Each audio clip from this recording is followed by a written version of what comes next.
Thank you. Most of you already know who I am in any event. So, moving on, I'd also like to welcome Zodwa Ntuli. She's the BEE Commissioner, and she is going to be doing a little speak for us later on after my presentation. And then last little announcement is on your tables, you've got some magazines, the Transform magazine. Please feel free to take these home afterwards. And if you have any other questions about it or getting a subscription, speak to us or please speak to Stella, who's sitting over here. Okay. Right, just to move on, the BEE news that we're going to be talking about today in terms of my presentation is just sector codes and then the amended codes verification, which I'll talk about in just a moment. Just by a quick show of hands, who falls under a sector code? Okay, if you're not sure, here are the sector codes. Okay, now who falls under a sector code? Little bit more? Okay. I am going to go through these quickly. These are the sector codes that have been in issue previously as well as in current. We've got the transport sector codes. Offhand, I actually don't think we've got transport here today. Consultants, where are you guys? Do we have any transport clients here today? No, okay. And then we've got construction. I know Rodney's at the back over there, John. So we've got a couple construction companies. Remember, construction is looking at working on a fixed asset, and then you've also got your built environment professionals, your architects, interior designers, and so forth, who would fall under the construction sector code. Then we've got tourism. I think we also have a few tourism companies over here. That'll include hospitality, your hotels, even your travel agents would fall under the tourism companies. Then we've got forestry. There aren't very many companies who would fall under the forestry sector code, but that would look at going from the beginning to the end product of any paper-based, tree-based, wood-based, so forth. So your Mondis fall under the forestry sector code. And then property. Any property clients today? Don't think so. Then ICT, I know we've got quite a few ICT companies here. That's information, communication, technology. And then we've got chartered accountancy, financial services, agriculture, and MAC. MAC stands for media, advertising, communication. The communication in MAC is slightly different to the communication in ICT. The communication in ICT is using your phone to communicate, whereas communication in MAC would be the materials that you get in terms of that communication. Okay, why is this so important? Because the sector codes, it's quite an interesting idea at the moment. So as you all know, the amended codes came out 1st of May, or the implementation date was the 1st of May, but that excluded your sector codes. So your sector codes, if you were part of a sector code previously or currently, you were still allowed to use the old sector code and not follow the amended codes until such time as that has been gazetted. So I've just got a quick summary for you over here. Sector codes that have been gazetted in terms of the amended codes is only tourism and MAC. So what this means is if you follow the tourism sector code, you have to use the amended tourism sector code. So that has your higher targets on things like skills development, it has your priority elements, it has the different points to level table. Same with the MAC, which was gazetted on the 1st of April 2016. So this means if you are part of these companies or part of these sectors, these industries, you must follow. And the second part of it is if you have got a a supplier who is a tourism company, they must be using the amended codes and not the old codes anymore. Okay, does that make sense? Okay, draft gazettes. So these are now sector codes that have been issued in terms of a draft. What happens with a draft is a draft comes out. In the case of the transport codes, it was the 26th of February 2016. You then have 60 days to comment, of which if you do fall under a sector code, it is advisable to put a comment in. And then afterwards, the DTI will review it and then will come out with a final version. So in the case, I'm just going to go back one slide, tourism and MAC, they already had their draft issued many months ago. There was a 60-day comment period. After that time, it came out in a final version. So these sector codes, if we look at ICT, property, forestry, agriculture, these were all the ones done in 2015. We don't know what date they're going to come out in a final version, but there is a very good chance that it does come out in final very soon. When that is, Zodwa, do you have any idea? No. Exactly. He usually signs them off, and they're usually gazetted on a Friday. So maybe today, I don't know. I know the MAC was done on Friday, the 1st of April, and I mean, is it an April Fool's joke? I don't know. But it is Friday the 13th, so I don't know if it's going to be today or not. The point that I'm getting at is these have come out in a draft version of the amended codes. So as I say, your priority elements, the different points to level table, higher targets, different scorecard. If you fall under one of these, just be very prepared for using the new codes at a moment's notice. Because what will happen is as soon as it comes in, as soon as it's gazetted, let's say ICT is gazetted today. What do we follow in the verification next week? Tapelo? Amended ICT. Okay, so just be aware of that because it does have quite a big points ramification. You know, the points to level table changes. So what you would have gotten on the old scorecard is very different to what you're going to get on the new scorecard. So just keep that in mind. Okay, if you've got any questions, we do have some consultants here today. Why don't you guys just put your hands up quickly? Okay, so you can always chat to them or myself afterwards if you are a little bit concerned about this. Okay, nobody's asked me about construction. So what's happening over there?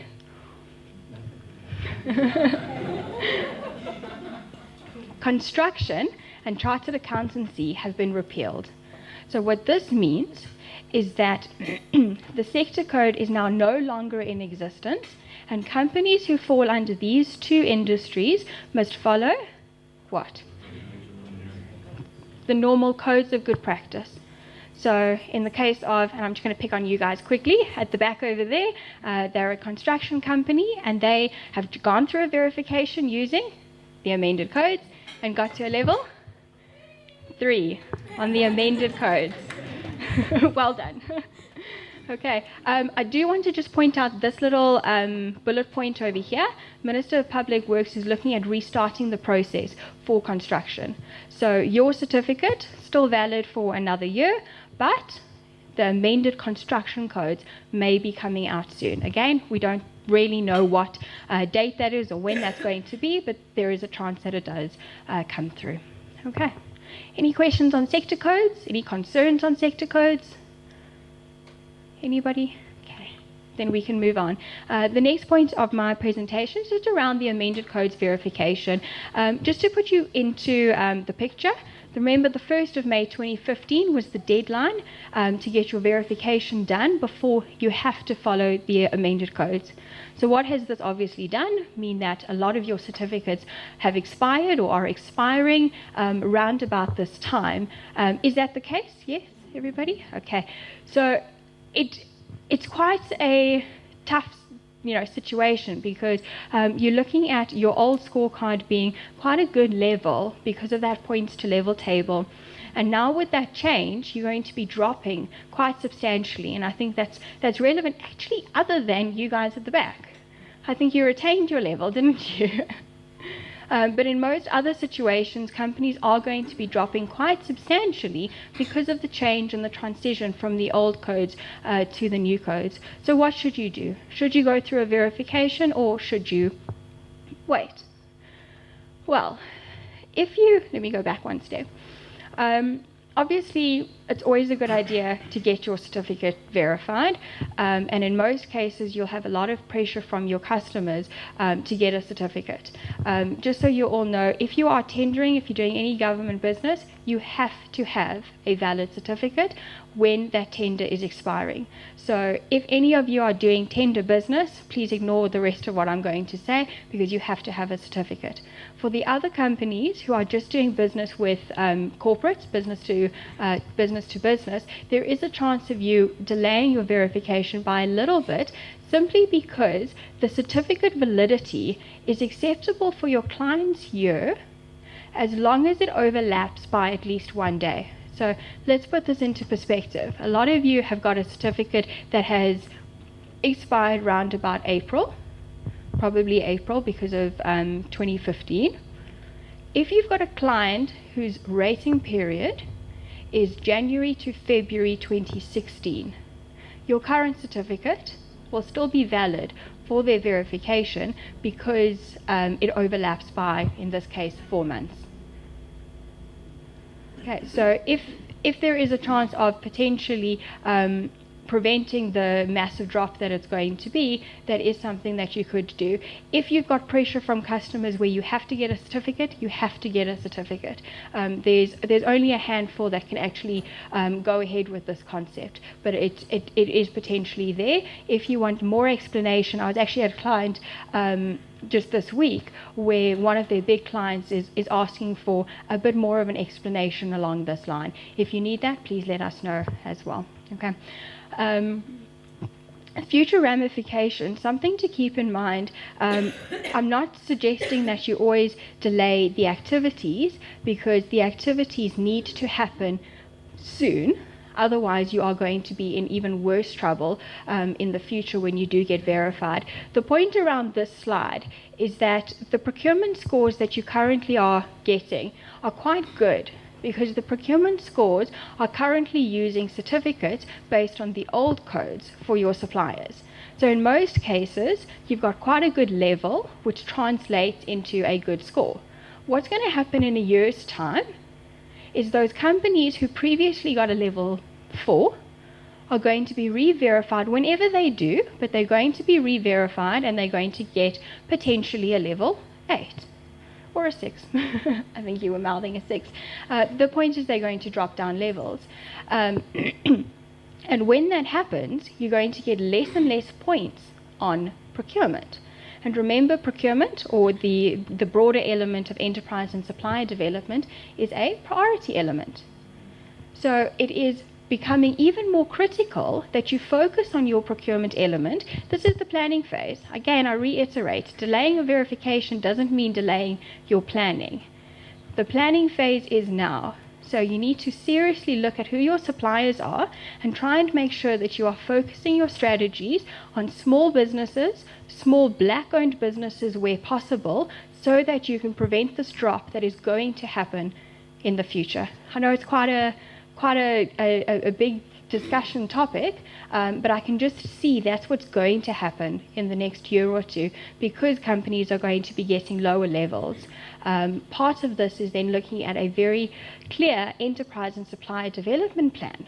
I mean, I've got the point over here. Enterprise and supplier development, go and build into your plans to try and find your future suppliers that are going to help you from this big drop. Okay. Any questions? Okay, then I'm going to introduce Zodwa, the Bee Commissioner. Back in 2011, we called what we called a Bee Ombudsman, and we made a submission and met with the Chief Director. We wanted this Ombudsman to assist with interpretations, guidance, and take action against fronting. So that's what we were looking for, and I think that Zodwa is going to do a fantastic job of that. And in 2013, there was an act, the BE Act was amended, and that even made the provision for the BE Commissioner. So this is absolutely fantastic. It's going to be absolutely brilliant. If you get a moment just to even say hi to her, consider yourself very lucky. It's going to be an okay. Okay, should we get everybody to say hi to you now, and then it at least covers everyone. No, but seriously, we really thank you for being here this morning and welcome you to discussions with us, our clients, who are translating the the policies that are written up at the DTI into practice. And I know that some of you around the room today are making seriously big decisions based on the legislation that exists, and I know that that affects lots and lots of people. It's not just yourself and your company, but sometimes an extended family and so forth. So that is absolutely fantastic. So let me just see. Over to you. Unless it's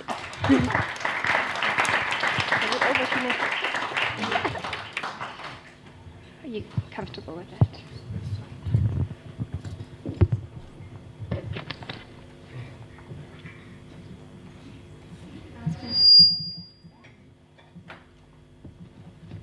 Good morning. I understand that my consultancy fee has just gone up because of the CEO. She just upped the price. So okay, I'm just trying to get this thing right, and I've created a belt for it. So yeah. All right. No, thank you very much for the opportunity. My understanding is that we will engage today, and I'm glad that the CEO has already covered just the content of BE and the scorecard, because what I hear most about triple BE is the scorecard. And I've got a phobia for scorecards. So, so I don't get surprised when other people are actually outsourcing that function. There's a lot of people that don't want to deal with the scorecard. All right. So we do understand that. A lot of companies, everyone that's employed here or that employs somebody has got a performance management system, but has got a scorecard. All right. So the other time when I joined the Department of Trade and Industry, it was in 2008, and we had a period where assessments were taking place. So for some reason, one of the guys that was reporting to me, so brings in his performance assessment. And so I note in one of the areas where he should have put in a 3, so he's put in a 4. All right? So he puts a 4. That's fine. So then we have a discussion, a meeting just to discuss then the assessment. So we had a discussion, me and him, we agree. So we go with all of the aspects and say, okay, fine. So on this one, I see here you saying that we managed to do everything, but actually we didn't do 1, 2, 3. Then we agree. Oh yeah, no, we didn't do that.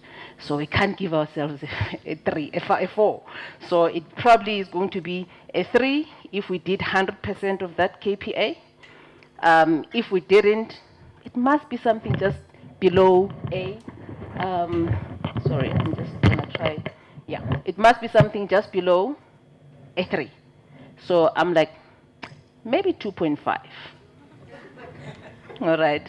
So we have that discussion. He's fine. Like, yeah. So I'm saying, but I also, on my own, I've also given me that myself that because we didn't do that part. All right. Then we get to the other one.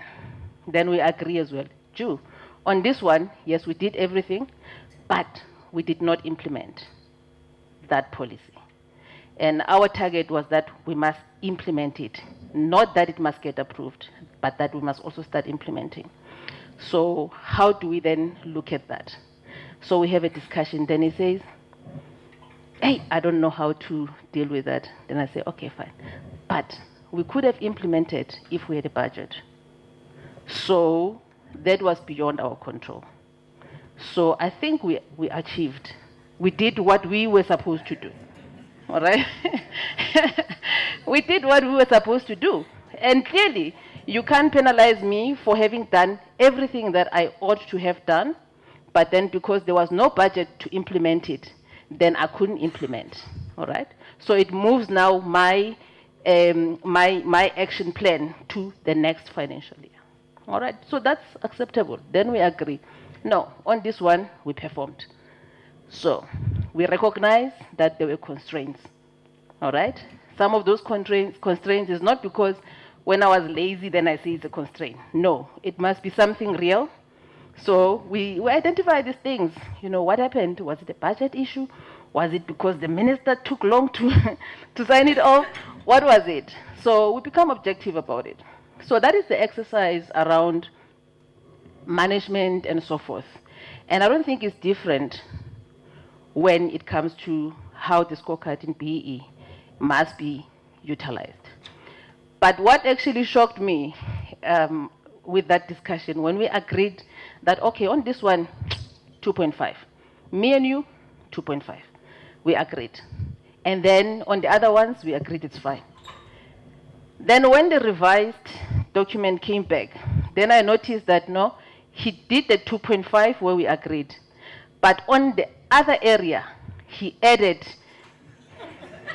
he moved 3 from the 3.5, now he says 4. Okay, all right, and the weightings are the same, it's 20%, 20%. So what does that do automatically? So you consultants know with the scorecard.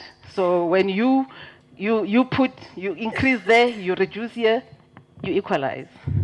The status is the same. So, so I didn't pay attention to the final score. I didn't. So I'm looking at the revised one. So I need to sign off now. So I'm looking at this thing. I'm like, geez, but here, why is it now 4? It was 3.5. Then I go back 2.5. I'm like, no, man. So I call him, hey, Dot, what's happening? And I see here you've got now, you made some changes somewhere else. He says, no, you know, when I made a change there, it affected my...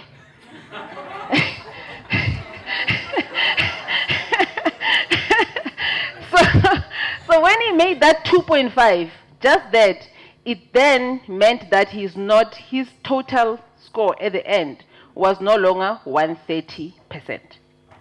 Because the 130% is what you must achieve to start getting a bonus. All right? So you see these things, if we focus on the numbers, because then the problem is that what people do is that they take their scorecard, they look at what is it that they need to get. All right? If to get category B in the Department of Trade and Industry, if you have a bonus for category A, that's like when you've got like 150% upwards. Category, is it B? No, I said B. B would be where you have like 130% upwards. All right? So it means you've performed beyond what we expected you to perform. All right? So now what normally happens is that staff members will be chasing the 130. But what they then do forget is that you will never find the business plan on their desk.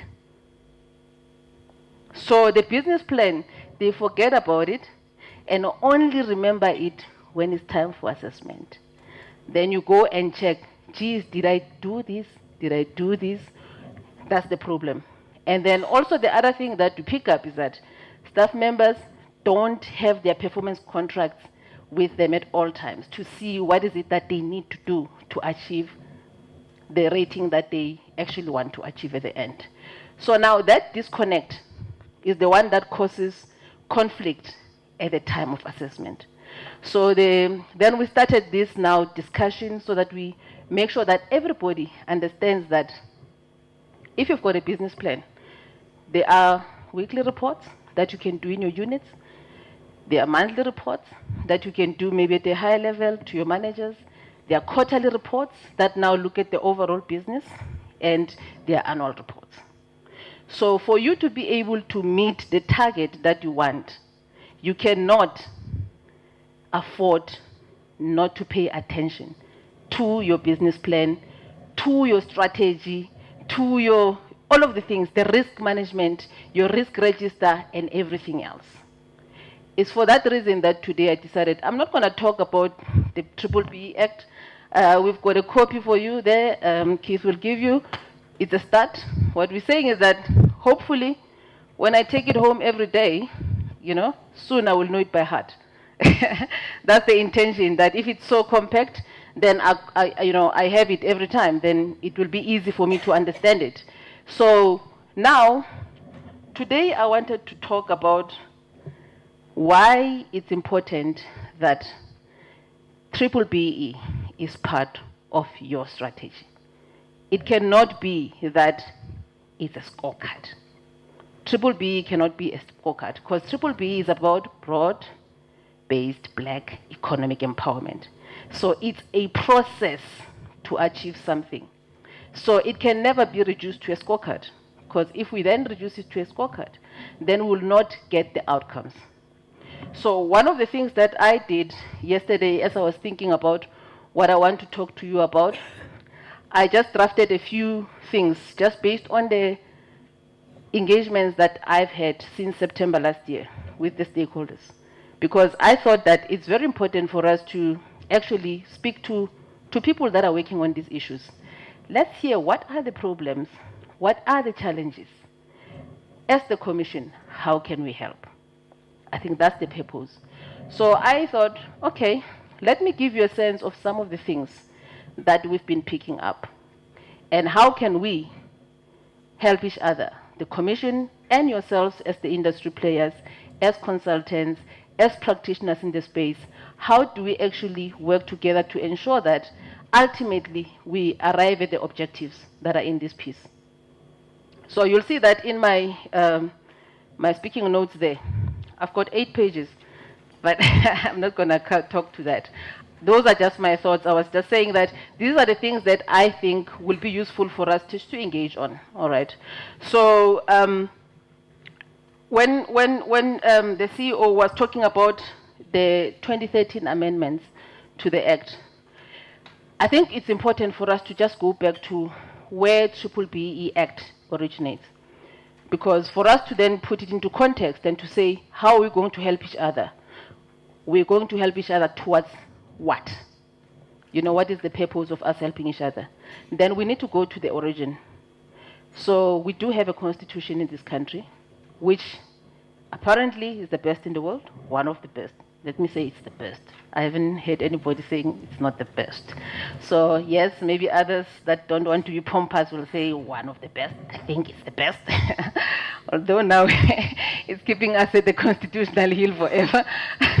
But it's the best constitution because what it does is that it helps the country to actually face the things that other countries were afraid to face. So the South African Constitution allows us to exactly do that, face our own challenges and deal with them. And there are mechanisms, there are systems that allow us to actually do that, like the Constitutional Court, like the Chapter 9 institutions, which are giving the checks and balances. So I think we should appreciate that. Now, if you look at the Bill of Rights in Chapter 2 of the Constitution, all the rights are in there. In 1993, I used to do voter education, you know, trying to get people to be inspired to vote and teaching them to vote because most people were going to be voting for the first time. So one of the things that we had to actually understand was this constitution from the beginning to the end. One of the challenges that we're facing when we're going to people about the Bill of Rights, people were saying, I can't eat this thing. That's the one thing that I remember very well. People were saying, I can't eat this thing. And one of the key questions that used to come out in sessions that we used to have with the communities, when we speak about the rights, and then we talk, you'd expect them to ask you questions around the economic rights, you know, your right to housing and so forth. But the question was always arising from the right to life. And it was not a question of this debate around euthanasia or abortion or and so forth. It was not even that. People were saying, what do you mean with the right to life? If I don't have food, if I don't have a house, do you still call that life? So is it about life as in I must just be breathing, or is it about the quality of life? So those were the challenging questions about our constitution upfront as early as that period, because we started piloting the issue around the Bill of Rights. As you see it in the Constitution now, we started piloting it before the Constitution was adopted in 1996. So now, when it was adopted in 1996, specifically recognizing that there are huge inequalities, then the Constitution said in Clause 9, which talks about the right to equality. That government must implement measures to ensure that you close the gap. And those measures could be in a form of legislation or could be in the form of programs. That is why you'll see that there are certain incentives that will be there in government to try and stimulate certain activities in the economy to try and drive transformation. So the BBBE legislation, like the employment equity legislation, like the PPPA, are some of those pieces of legislation that were implemented to try and bring that together. So the whole intention is to narrow the gap, and particularly the income distribution gap. So if you compare South Africa, look at our outlook, just do an exercise, click on South Africa, look at the profile of countries, click South Africa, you click Malaysia, click China, you look at just the common factors, you will see that there is no country that looks like us. And because of that, our economic growth is being compromised.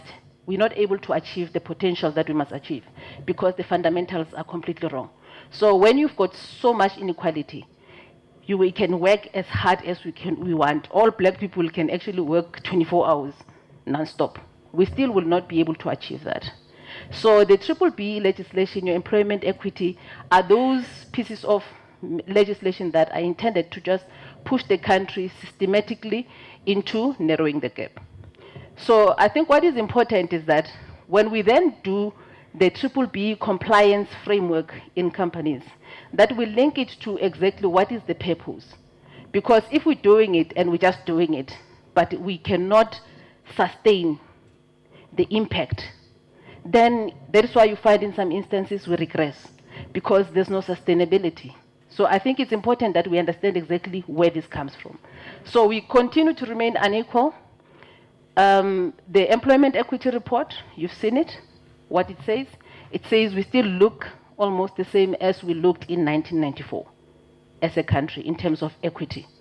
You look at the ownership of the economy, it continues to be like that.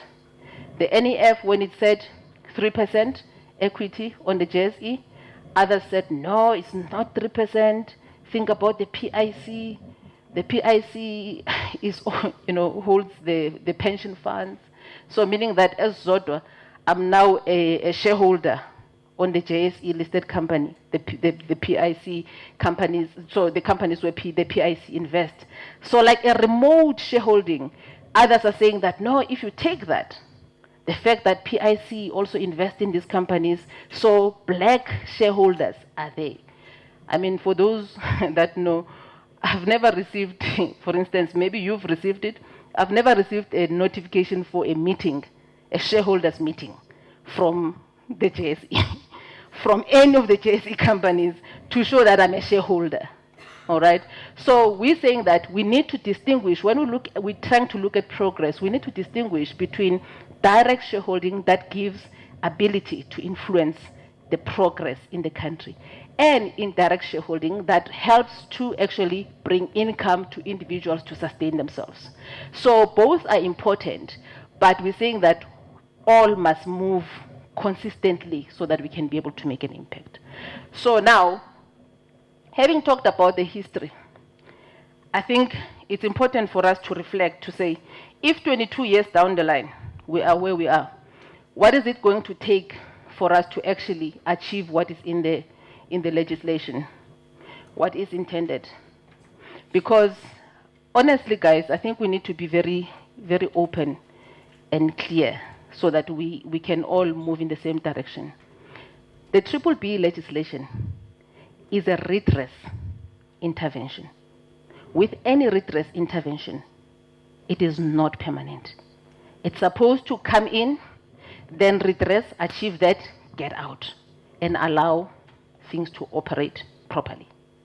So now, the longer we do not move to that, which we can call at least parity, we'll continue to be faced with this BBBE issue. So I've said that my sense is that, at least when I read all of the documents leading to all of this, it tells me that it's an intervention to redress.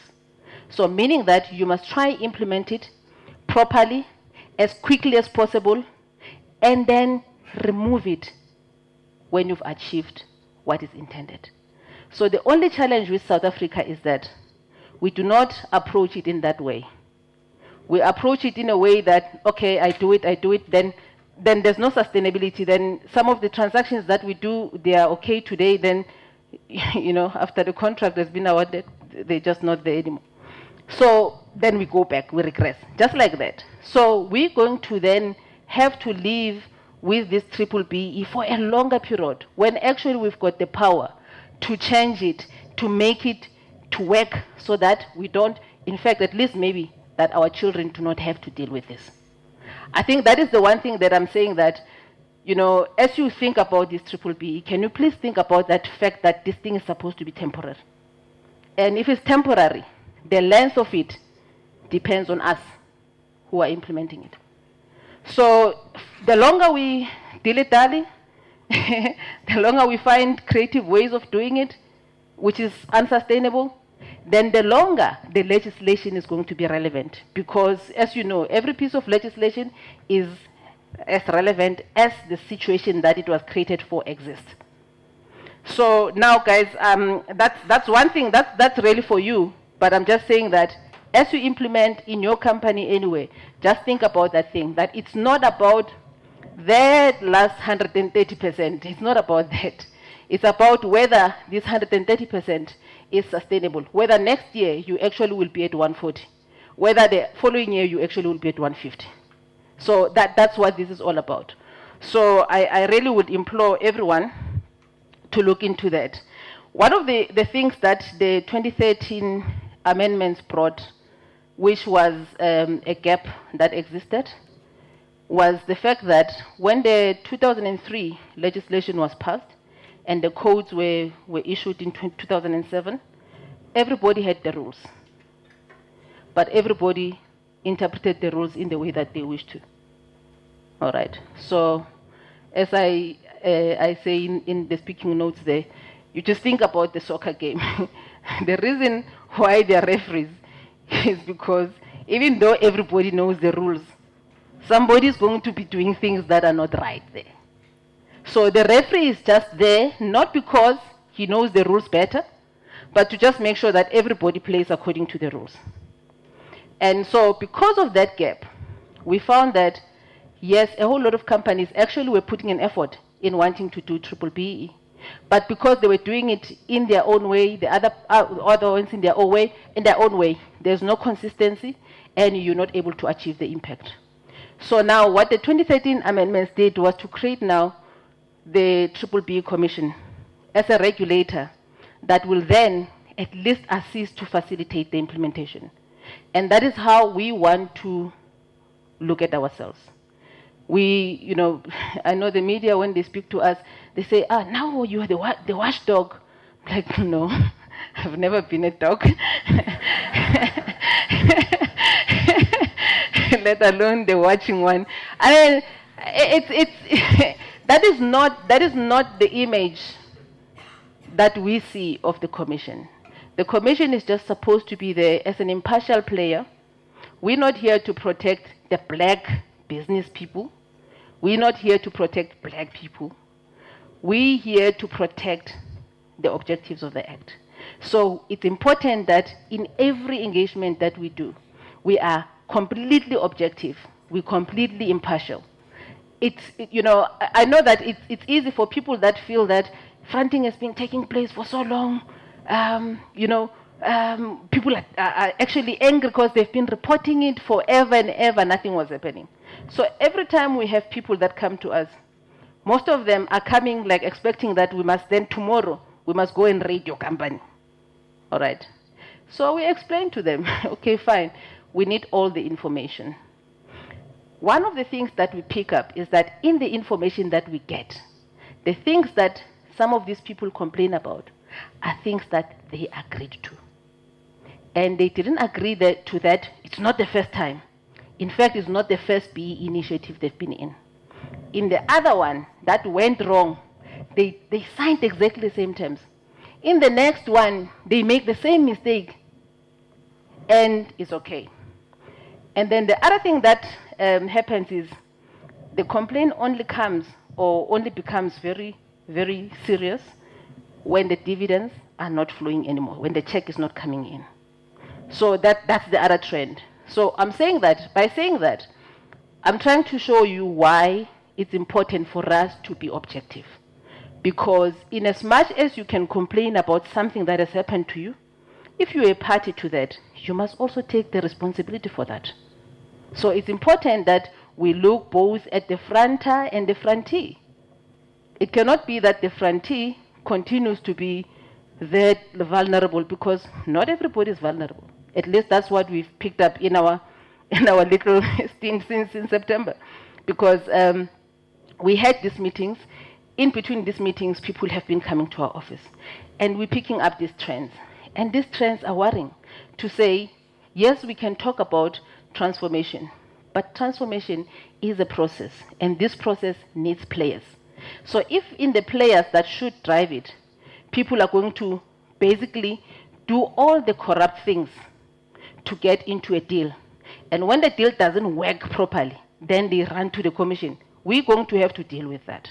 So our objectivity is important. Our integrity as an institution must be the one that defends this little booklet, and not people, but this little booklet. But in that process, as we look into that, certainly if we find that indeed you've been done wrong, let's say you've been made a shareholder, you've never received any dividend, you've never received anything, and the company continued to benefit from government contracts, then certainly there, when we find that that actually happened, then we will order that you be paid your dues. So that the issue of fairness is going to be key in how we look at issues. So I'm just saying that when I speak about objectivity in our role, I want to give you comfort that in this commission being established, at least from our side, as the people that are laying the foundation for it, the attitude and the posture that we're going to be taking, it's not that of a watchdog. That is why we're saying that we will work with the industry, we will work with the practitioners, we will work with the consultants, just to make sure that we all can sing from the same hymn book, at least. I know the voices can differ. So I can't vouch for my voice, but at least we can sing from the same hymn book. At least, you know, we're all going to the same direction. That is what for me is critical. The other thing that I also wanted to talk about regarding just the alignment, you know, introduced by the 2013 amendments, just drawing from what the CEO was saying around the sector codes and so forth and so forth. There's currently, obviously, it's a transition. All right. So some sectors have not been finalized, so they were repealed, so they are not aligned. The reason why you'll see the firmness in repealing the ones that are not aligned is because when the rules in the market are inconsistent with the one single legislation that is there, then you not only create confusion in the market, but you actually create huge compliance costs.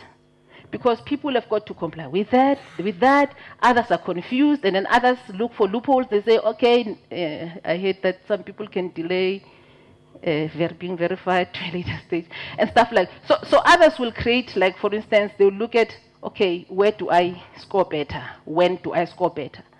And it doesn't have to be about that. So what we're saying is that the introduction of the clarity around what the sector codes are and what they should be is important. So what it means is that if you fall within a sector and your sector code has been gazetted, final gazette by the minister for application, that sector code becomes part of this. So meaning that then it gives us now as the commission direct oversight over your sector. All right, because that's what alignment is all about. Alignment means that we will also have to monitor, yes, there are sector councils, but the commission will still have to monitor that there's consistency in how the sector codes are applied. And because I've heard people complaining as well that, in fact, it's a compliance nightmare to have these sector codes, and others are calling for them to be done away with. I do believe that there's a reason for them to be there. There are certain things that are unique in sectors that require that there is a sector code, because the generic codes will not necessarily help. So I think that debate, let's close it. Our job is to implement this, and we implement what is there until it's changed. So that alignment in sector code is very important. So as soon as the sector code is gazetted, then it becomes law. Then the commission must monitor that is applied. So that is our role in sector codes. But I just want to also share with you the one challenge that we're picking up consistently when we talk to stakeholders. And I'm hoping, in fact, at night when I was reading Keith's website, I saw that they've got some solution for that, which is very useful. And I hope that a number of consultants do also have that kind of guidance. But the one thing that we're picking up is that fronting is a huge threat.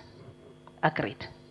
But the one thing that is a major threat to achieving what we need in BBBE is the fact that when companies have their strategies, BBBE is nowhere in the discussions.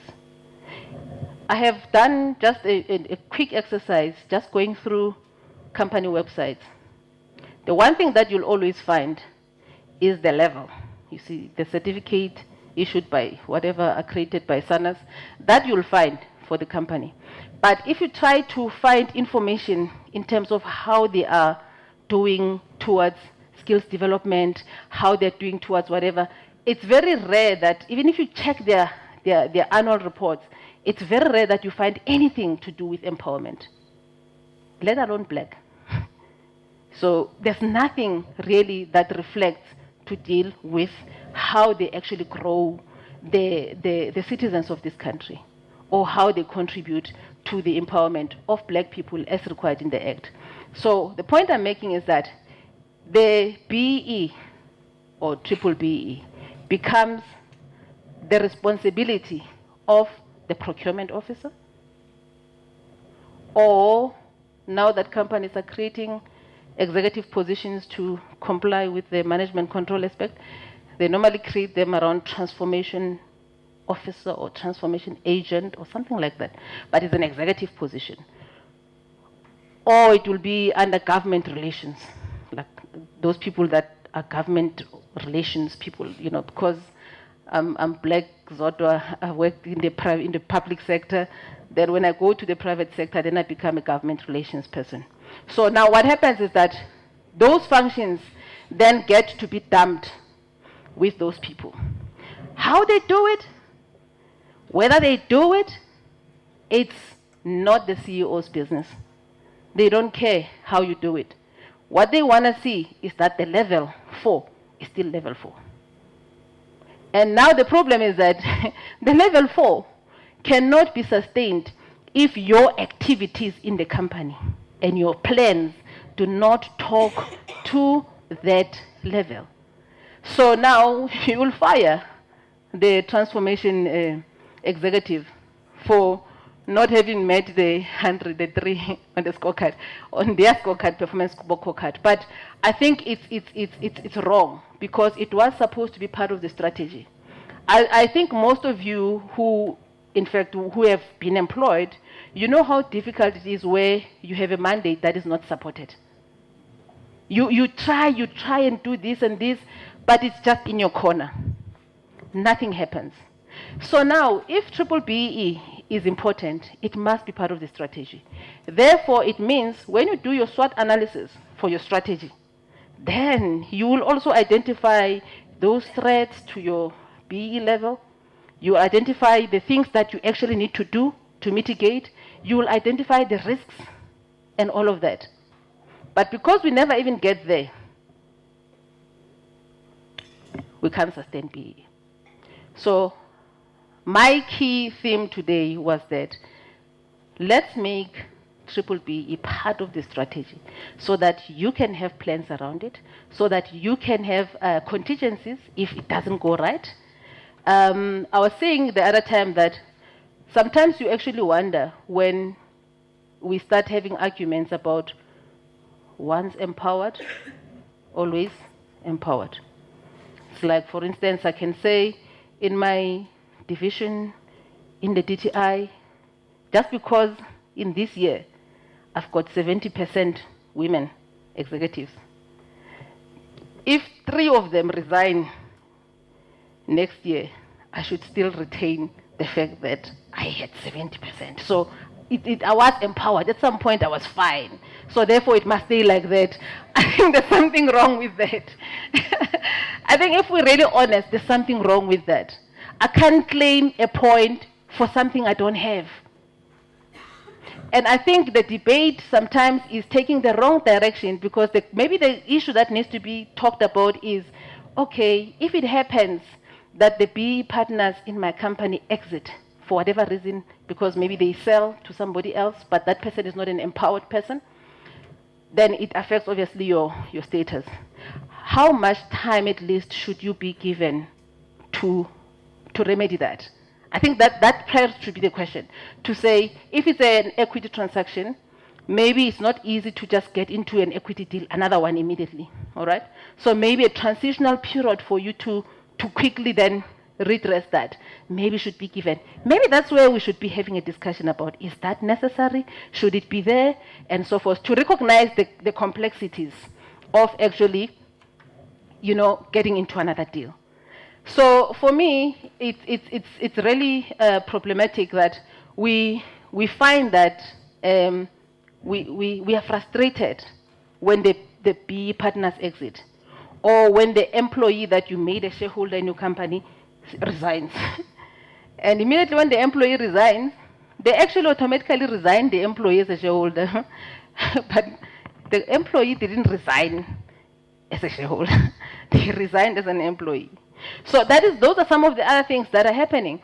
So we're saying that let's talk about these issues so that then they become normal. But then in your strategic sessions, in your monitoring sessions for your strategy and your business plan, if this is monitored consistently, there is no way you can get to a point where you suddenly find your year end is February.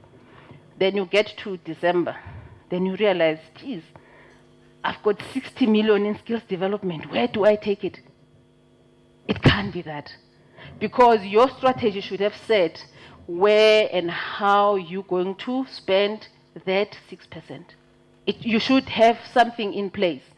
I mean, again, it's very strange that companies are saying they're battling to spend the money, and then it leads to what? Expenditure dumping.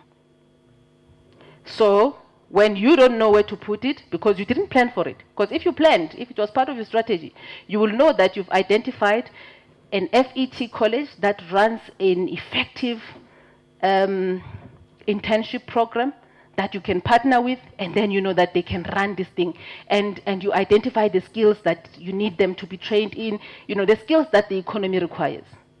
So if it's part of your strategy, why would you get to December and you don't know where to spend money? I always thought that people say government were inefficient because there's that period just before the end of March where there's a lot of activities and they say fiscal dumping. But now we're picking it up in the market, in the private sector. So when universities do not even have funding, how can we be dumping expenditure to skills development that is not pointed? We continue to train people for skills that are not even required in the economy. We know that that area is saturated, but we do not redirect. We do not plan to redirect the skills to be the relevant skills. So what we do is that we add up to a number of graduates that have been through these training programs but still remain unemployed. Don't have the necessary skills to even start a business. Because skills development is about helping a person to be employable, or at least give them the skills to be able to start at least a business and operate, if you can employ them. So that is why the amendments in the codes recognize that you can still train people that are not employees. It's any black person, even if they're not employees. So you can spend some of the money doing that. But the challenge is that people do not plan for that. It's not part, so the procurement officer will see. So the procurement officer in addition to chasing tenders and surveying which one has been advertised, must also try to look at skills development and make sure that it's done. So my sense is that companies need to up their game there, and we are available to assist them in upping their game. And the last thing that I just needed to also talk about is these trends that we are picking up, and I think it's going to be one of the key elements of creating partnerships with the industry. The adverts that we see often around offering BEE services, they focused on saying to companies, we can do it quickly for you, and we can do it with less headaches. I think every BEE initiative, whether it's an ESOP or it's an enterprise development, it's a headache. So if somebody's going to be doing for you with no headache, then there's a problem there. There is absolutely no way it can be achieved. No. If that is going to be achieved, indeed, you're not going to have a headache. Then it means the consultant is going to be creating things that you don't even know about. All right? And then when you are found out one day, then you say, I didn't know. This morning I was listening to the interview. They had an interview on Power FM with this guy who represents Solidarity, because they went up with that case, Kulubuse and the Aurora. Is it Aurora? Mine, yeah. So now they're asking, the lawyer for Kulubuse is arguing that Kulubuse was a non-executive director of the company and could not have been expected to have known all of those things that are happening. All right? But the court, I think yesterday, made a contrary decision. I haven't read it. I just heard it this morning as I was driving here. So the one thing that was running through my mind is the arguments and debates that we had when the amendments to the Companies Act were done.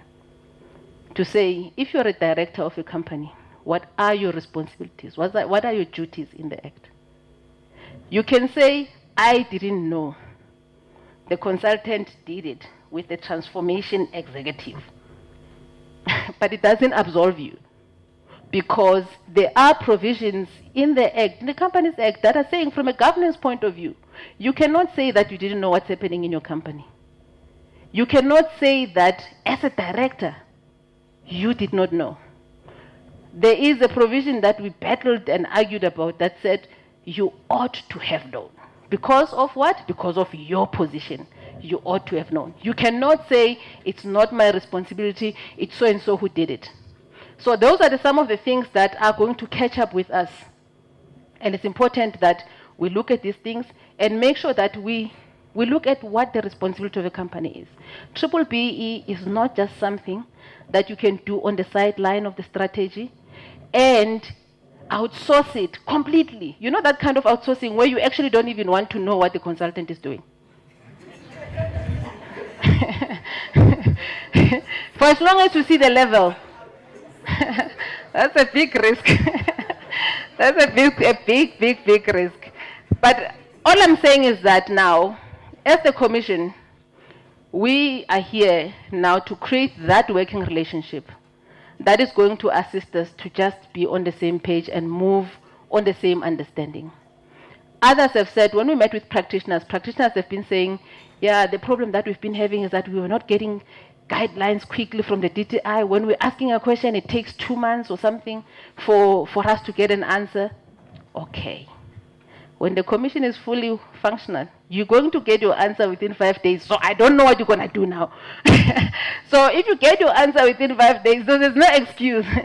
But the point I'm making is that I think it's important for every process that involves a lot of players to at least have a facilitator so that we can all move in the same direction. And that is the role that we see for ourselves. And what we are doing right now is to invite yourselves to be free to call us where there is something that you need to clarify. We'll open our doors for that. We do not promise that we will always have the quick answers for you, but we will definitely ensure that on a regular basis, based on the questions that come, we can produce a guideline that says, on this issue, this is how you should approach it. Then at least everybody will go with that.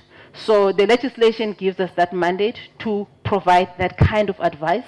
And so we'll continue to then populate it based on the individual questions that are coming up. And then where we see that there's an issue that affects a whole lot of people, then we'll issue a guideline in respect of that issue. So we're hoping that the speed with which we can be able to turn around on some of these issues will improve and at least remove that challenge that used to exist.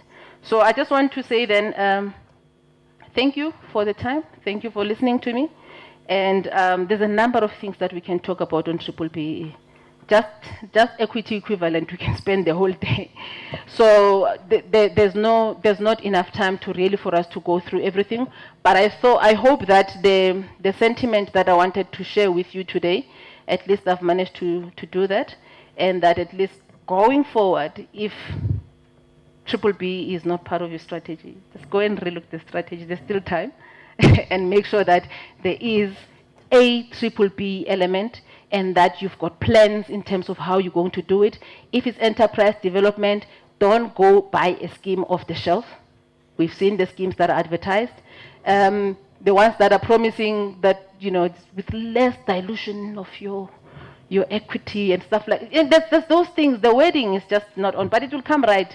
It's like the wording, the wording in a lot of credit adverts, from the micro lenders and stuff like that. When it comes, it's like, sure, you will take a loan even if you don't need it. Because they're like so enticing. They're always so enticing. They make life look like it's easy, when actually you're going to be in debt for the rest of your life. Because then as excited as you are, you don't read the fine print, and then you just sign. Then you're in debt forever. The interest keeps going up. So now we'll get to a point where we deal with those kinds of adverts as we're working as the commission to say, you can't advertise like this. You may be a very brilliant consultant. We like you. We'll work with you. But you can't advertise like this. So those are the things that we need to bring back and into the integrity of what needs to be achieved. And that what needs to be achieved is that empowerment. Ladies and gentlemen, thank you very much for your time.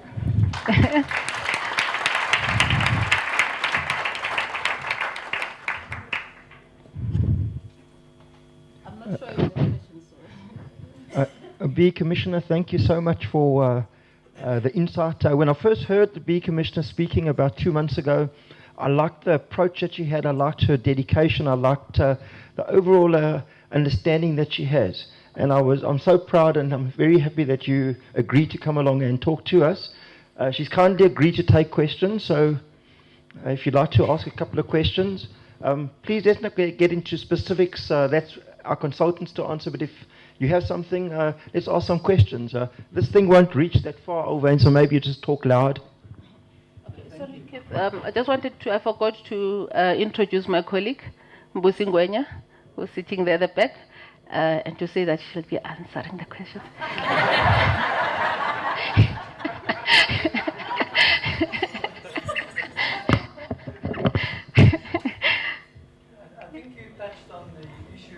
The whole dilemma with public companies and shareholding. The selling of those shares by black empowered partners in the following time. The dilemma with the Chamber of Mines, the current court case going on that, I'm not sure if that case has been finalized. What is government's view, and what is it exactly that government want to see coming out of public interest, and public company shareholding? How are you going to manage that?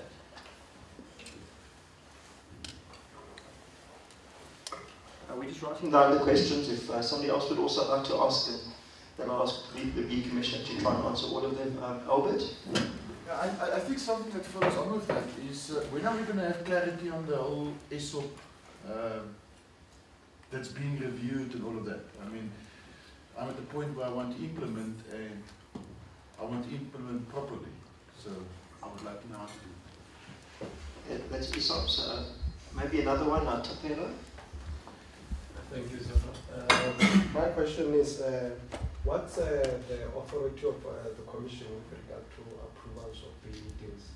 Would any threshold type BE deals be required to be approved by the Commission? And I think just a follow-up question. Understand currently at the DTI there is a BE unit. Would it be amalgamated within the BE Commission for operations? Thank you. Thank you very much. Let's maybe take one more question because some of these answers are going to take a long time to answer. In the corner. I just want to ask, it's not specific to BE, but BE is a big part of it. From government, we are receiving initiatives to have supply development plans and BE improvement plans, and the BE improvement plan is not so intense, but the supply development plans are. So it's taking a lot of time and effort and money, and it sort of feels like doubling of BE because it does make it part of that. And I think we would just like to know, if possible, why the government is also throwing that as part of the tendering process and everything.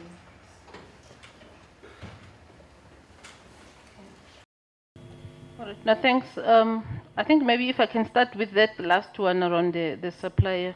I think the one thing that is important is the role of the Commission is also to make sure that government departments are also doing things consistently. Remember that in as much as there was a transitional period for all of you guys to get into grips with the new changes and all of that, the same process on the side of government is also happening.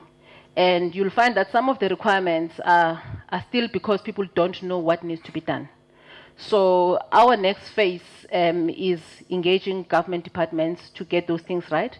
That is why in the last 2 weeks also on the issue around the EME certificates, the QSEs, the Chief Procurement Officer issued another instruction because of the issues that we're picking up in terms of how government is implementing. So it's going to be important that as much as we want to achieve alignment on the side of the industry, the private sector, but that alignment is also achieved within government, because it's incorrect for entities to be required, at different entities, to be required to do double reporting or even be required to do some of the things that really are not required in terms of the codes here. So what we're hoping to achieve is that when you go to a government department and you are tendering, you should be able to expect at least some of the fundamental things. If they are asking for a level 4 company, that's what it should be.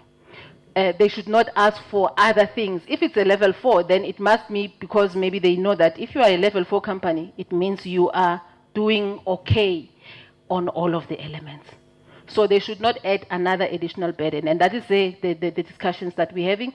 And then we're hoping that, I mean, if you can just be patient as well on that. I know that it's not, it's not easy to ask for patience, but please be patient, because that's the process that we've already started with government, and we're hoping that it will come out right. In terms of the mining case, obviously the case is still on, around, just to clarify, because it's a declaratory order actually. So it's not really a bad case. A declaratory order is asking the court to say, how do we deal with this? How do we interpret this? Which is good. So it needs to be able to say whether the once import, always import is relevant. But I think without really getting into the detail of the case itself, I think our sense is that the process that the minister in the department responsible for mining, they've issued the draft charter. So those discussions are taking place, and hopefully those discussions will actually lead to a conclusion on that debate. But we do not have a sense how long that's going to take. But I think the department is wanting to expedite that. You'll recall that they did receive an exemption to give them 18 months period to get into alignment. So we're hoping that 18 months period, by the time it ends, the alignment would have been done. So at least it will give certainty, at least to the people that are operating in that sector. And then in regards to the ESOP, I think the ESOPs, there's a furniture shop called ESOPs. Yeah. I think Keith knows more about that perhaps than I am, because I'm on the other side. I don't know what the minister is doing, because I'm supposed to be the monitor on the other side. But I do know that a report was given to the minister. But on the side of the commission, what we'll be doing, that's one of the priority elements. We will be issuing guidelines soon on the ESOPs, based on the report that was given to the minister. So I can't give you exact timelines right now, but I do think that thing is urgent. And if you, for instance, are pressed for time and there isn't any public document that has come out, feel free to contact us. Then we can then deal with your own issue and then address it and finalize it. Okay. And then in terms of the approval for BE deals, one of the functions in 13F of the Act for the Commission is to register, measure BBB transactions. So now, the minister is supposed to issue the threshold to say what will constitute a major BBB transaction. The department is in the process of finalizing the notice that will be issued for comments, and then only after that the threshold will then be published for implementation. So only then we'll know what will need to come to the Commission. But the role of the Commission in that is very clear, is to register them. And so it's not to approve. So, but what we will be doing when the deals are registered, we will look into the deal. And if we pick up something that is contrary to the Act, we will advise you to remedy it. So that is the obligation that we have, because we've got to monitor the compliance with the Act. So when it is registered, we will look into it. Some of the people that gave comments to the draft regulations have requested that at least the Commission should, because the draft regulations were saying at any time after you've registered it, the Commission can look at it. But people were saying that, is it possible for the Commission to give at least a time frame so that at least we know within 90 days the Commission could come back to us, you know? And then after that, then we can have comfort that, okay, there's no issue. All right. And we think that's a legitimate input that has been given. So we are considering a timeline to say within, you know, after you've submitted it for registration, then we'll look at it and come back to you within a particular period. So, and so I think the whole purpose is really progressive to assist, you know, that these deals, when there are elements of it, maybe it was a very good deal because they always get proper media attention.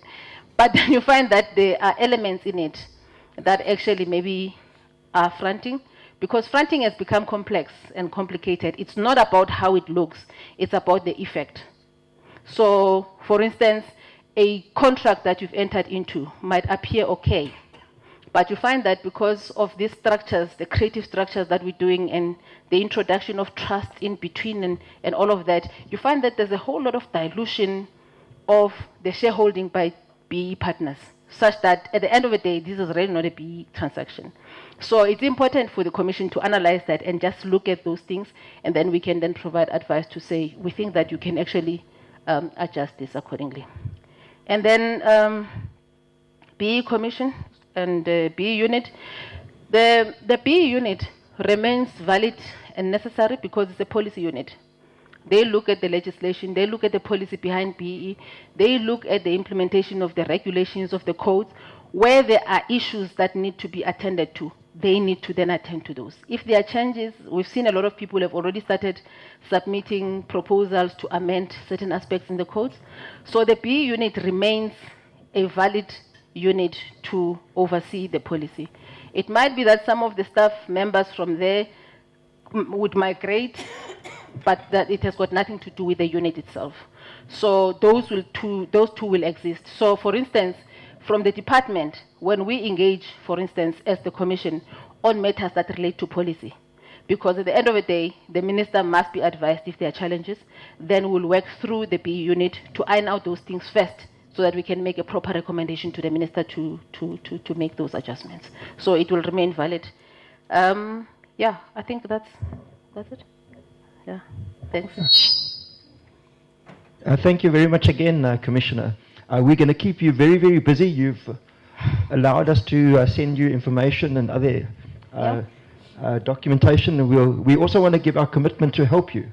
wherever we possibly can, because everybody over here is interested in becoming compliant and in doing the right thing. Not just, I've always hated the word box ticking exercise, because you don't just tick a box without actually doing the work that is required underneath it. I do see two other questions. If you can maybe ask the questions, and then I'll see if Commissioner has time to answer them. Yeah. Can take the last round. Okay. There was a gentleman right at the back. Good morning. Morning. I went with the mining charter. What's happening on that fund? And also, if you're buying from a mining company, they don't have a B certificate. Should we treat that as an exclusion or not? Okay, then to Taylor, a second question. Just a quick one. With regard to the powers of the Commission to deal with matters of fronting, is the Commission empowered to prosecute offenders with regard to fronting going forward? Okay. All right. Fronting. That's the thing that makes people call us watchdogs.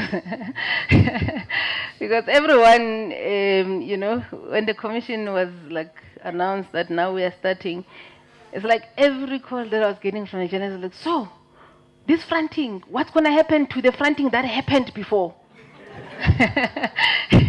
Because we still have a lot of people calling us and say, oh, I was made to sign something, and now they don't pay me. What must I do? And all of those things. And we do consider this to be very, very serious. And we do want, over and above just dealing with the ones that have occurred, I think our focus is on preventing them from happening. That is why we're putting a lot of effort and our resources on the advisory services and the education and compliance area. Yes, there will be resources for enforcement, for inspectors and those people, but that is not too much of our area there, because we want to at least help and work with companies to prevent these things from happening.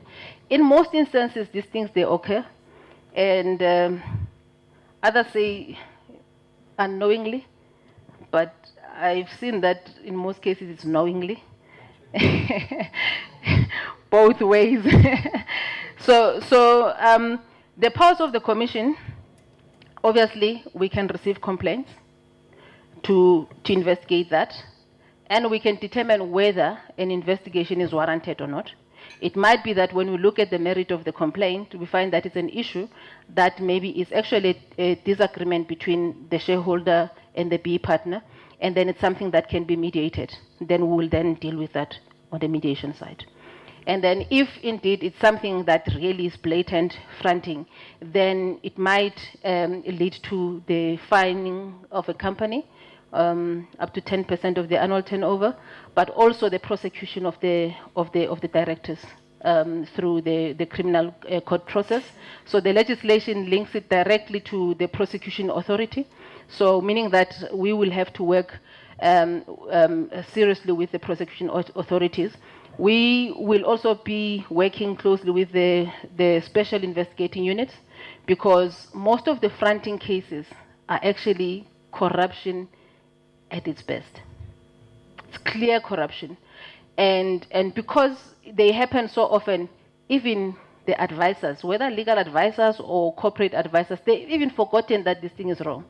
Because in fact, some of the contracts, the shareholders' contracts are so standard.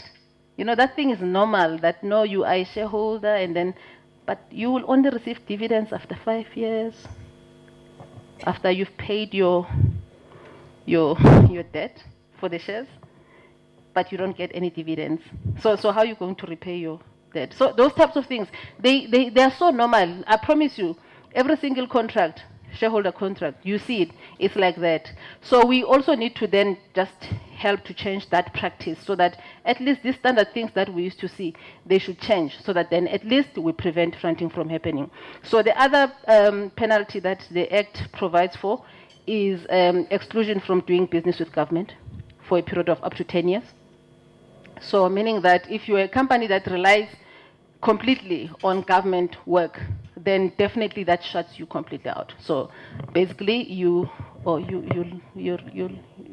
dismiss people, employees. Okay. Yeah, but yeah, we're hoping nobody gets there. All right. So those are the powers that are there in the Act, and because of the criminal element of it, certainly when the merit of the case will determine whether it's the finding plus doing right, the redress, all right, or we even then take it criminally. So the severity of the issue will determine whether we then also proceed criminally or we deal with it administratively only. So the Act gives us the powers to deal with it in both ways. So we're hoping that as we start implementing, a number of things will become clearer. I was just trying to check what else. Okay, the mining charter. I've indicated that the draft charter has been published. The government is also discussing that. So the final charter, certainly, after consultation, obviously, with stakeholders, will be aligned to the legislation. So the alignment process, as I indicated, had 18 months to be done. And we're already seeing progress. And the department, because it's the one that is working on these issues, it only becomes our baby once it's signed off so that we can monitor it. But it should be finalized soon, and that alignment will be achieved. And then in terms of the BEE certificates, I'm not sure, Busi, if you want to respond to this one, whether in the mining company without a BEE certificate, why? Because they would have been verified. I mean, there is a direction in terms of what happens, and I think the CEO was also trying to clarify. I'm just a bit confused by the question, but let me allow you to maybe clarify it.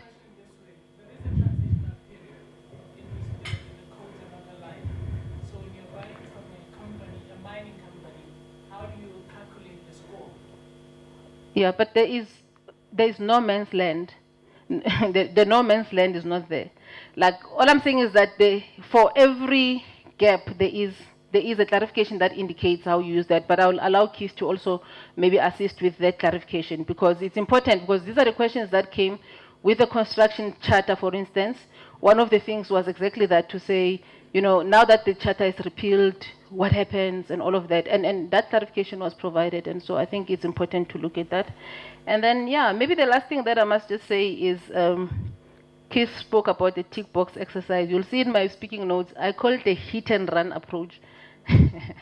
You hit, you run, you don't care what happens.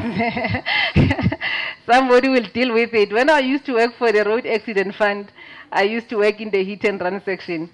So,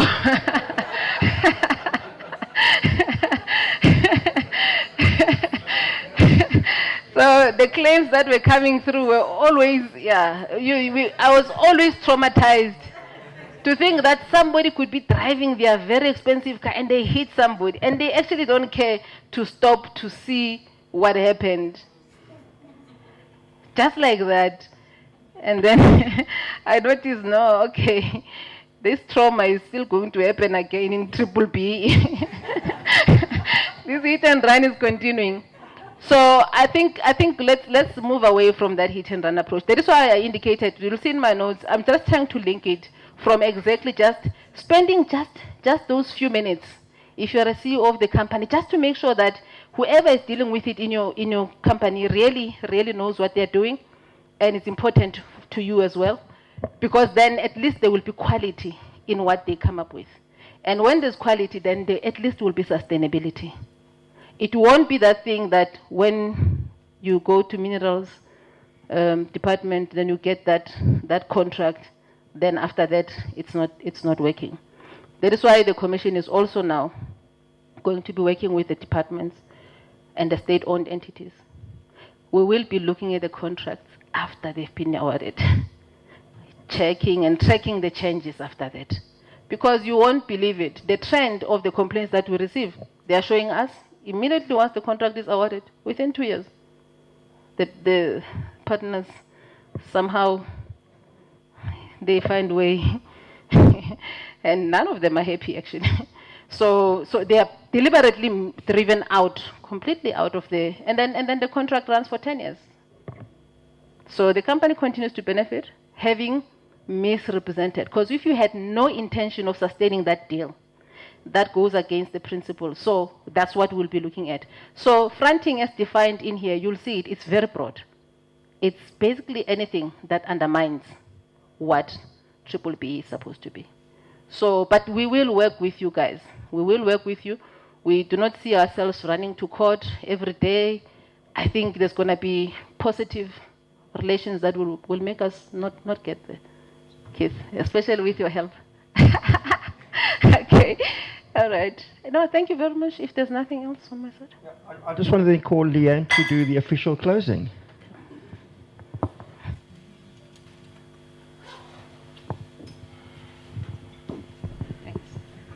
Okay, Zodwa, thank you so much for being here.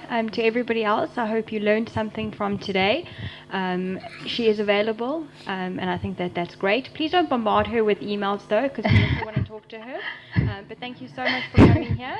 Thank and there's you. just a little token of our appreciation. Thank you. Thank you. I'll have to declare this. We declare from 1 cent in government. You have to. But thank you very much for your time and for the invitation. We are continuing to speak to stakeholders. So hopefully through the platforms like this, we get to come to your organization as well. Absolutely. Thank you. Can we book you for our next breakfast as well? I'll up the fee. Thank you to everyone else. As I've mentioned, our consultants are in amongst the table, so if you'd like to have a little session afterwards, you're more than welcome to. And we've also got our little popcorn machine outside, so if you want to grab a packet of popcorn before you go back to the office. Otherwise, thank you very much. Nice seeing you all.